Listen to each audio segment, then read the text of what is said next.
చిన్ని, చందు వీళ్ళందరూ కూడా అక్కడ ఆడుతూ ఉంటారు. ఆడుతూ ఉండగా ఇంతలో చిన్నికి సడన్గా కడుపు నొప్పి రావటంతో తను అక్కడే మోకాళ్ళు వేసి కూర్చొని అమ్మ కడుపు నొప్పి అంటూ గట్టిగా అరుస్తూ ఉంటుంది. దాంతో అక్కడ ఉన్న కావేరి పరిగెత్తుకుంటూ వచ్చి చిన్ని చిన్ని ఏమైంది అని చెప్పి అడుగుతూ ఉంటుంది. ఇక చిన్ని అయితే కడుపు నొప్పితో చాలా బాధపడుతూ ఉంటుంది. అది చూసి చందు, లోహిత వీళ్ళైతే అక్కడ బాధపడుతూ ఏమైందో అంటూ కంగారు పడుతూ ఉంటారు. ఇంతలో అక్కడికి వాళ్ళ చిన్నమ్మ వస్తుంది. చిన్నమ్మ వచ్చి ఏమైందమ్మా అని చెప్పి అంటుంది. దాంతో కావేరి చిన్ని కడుపు నొప్పితో బాధపడుతుంది, ఇప్పుడు మనం హాస్పిటల్కి తీసుకువెళ్దాం పద చిన్ని అంటూ కావేరి చిన్నిని హాస్పిటల్కి తీసుకుని వెళ్తూ ఉంటుంది. అది చూసి అక్కడ ఉన్న చిన్నమ్మ అయితే లేదమ్మా హాస్పిటల్ అవసరం లేదు అని చెప్పి అంటుంది. అది వినగానే అక్కడ ఉన్న కావేరి అయితే ఏం మాట్లాడుతున్నావు పిన్ని, ఇక హాస్పిటల్ వద్దంటావేంటి అని చెప్పి అంటూ ఉంటుంది.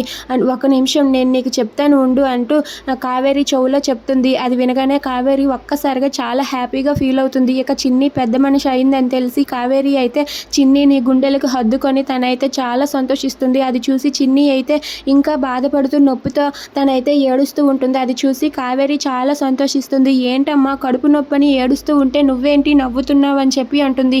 అమ్మ నీకు లోపలికి వెళ్ళి చెప్తాను పద అంటూ చిన్నిని కావేరిని తీసుకుని ఆమె అయితే లోపలికి వెళ్తుంది. ఇక ఈ విషయం బాలరాజుకి చెప్తుంది. ఇక చిన్ని పెద్ద మనిషి అయిందని తెలిసి కావేరి, బాలరాజు చాలా సంతోషిస్తారు. Please subscribe.